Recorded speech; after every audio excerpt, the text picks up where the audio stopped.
लाडकी बहीण योजना तुम्ही अजूनही KYC केलं नसेल तर तुम्ही 2 मिनिटात तुमच्या मोबाईलमधून KYC करू शकणार आहात. त्यासाठी गुगलवरती जा, जी ऑफिशियल वेबसाईट आहे ladkibhin.maharashtra.gov.in टाकायचं आहे. त्यानंतर तुमचा आधार क्रमांक टाकून कॅप्चा टाकून मी सहमत आहे त्यावरती क्लिक करायचं आहे.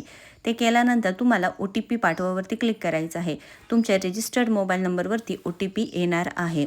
तिथे 10 मिनिटं वेळ लागणार आहे, त्यामुळे टेन्शन घेऊ नका. OTP आधार लिंक मोबाईल क्रमांकावर पाठवले जाणार आहे. त्यानंतर दुसरी स्टेप काय असणार आहे, तुमच्या पती किंवा वडिलांच्या नावावरती OTP येणार आहे. म्हणजे त्यांचा आधार क्रमांक टाकायचा आहे, त्यांच्या मोबाईलच्या नंबरवरती OTP येणार आहे. इथे मेन 2 प्रश्न विचारले जाणार आहे, ते तुम्हाला त्याच्याबरोबर उत्तरं द्यायची आहेत. एक तर तुमची जात निवड करायची आहे, अनुसूचित जमाती, इतर मागासवर्ग वेगवेगळ्याच आहेत, तिथे ऑप्शन दिलेलं आहे, ते निवडायचं आहे. त्यानंतर माझ्या कुटुंबातील केवळ एक विवाहित व एक अविवाहित महिलाच इथे लाभ घेत आहे, तिथे होय म्हणायचं आहे.